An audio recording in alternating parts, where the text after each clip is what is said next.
আজকের ভিডিওতে খুবই চমৎকারভাবে পিরিচ সহ কাপ এঁকে দেখাবো। তো প্রথমে আমি ড্রয়িং করার জন্য স্কেচ করে নিচ্ছি কিভাবে একটি কাপের সুন্দর একটি মেজারমেন্ট করে একটি সুন্দর কাপ আঁকা যায়। তো আজকের এই ভিডিওটিতে বিস্তারিত দেখতে পাবেন, সম্পূর্ণ ভিডিওটি দেখুন। প্রথমে আমি একটি লম্বালম্বি দাগ টেনে নিয়েছি, এরপর আরও একটি এপাশ থেকে দাগ টেনে নিয়েছি, একটি কাপের ডিজাইন করে নিচ্ছি। অনেকে রিকোয়েস্ট করেছিলেন যেন একটি সুন্দর কাপ পিরিচ এঁকে দেখাই খুব সহজভাবে। তো আজকের এই ভিডিওটি তাদের জন্য, আপনারা সম্পূর্ণ ভিডিওটি দেখবেন স্কিপ না করে, তাহলে শুরু থেকে শেষ পর্যন্ত কিভাবে একটি কাপ পিরিচ কিভাবে রিয়েলিস্টিক করা যায়।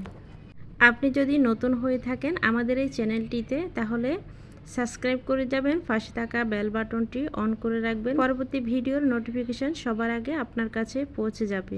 এছাড়াও আমাদের চ্যানেলটি ভিজিট করে দেখতে পারেন, অনেক সহজ কৌশলে গ্রামের দৃশ্যসহ আরও অন্যান্য ছবি আঁকা ভিডিও রয়েছে, আপনারা চাইলে ভিজিট করে দেখতে পারেন।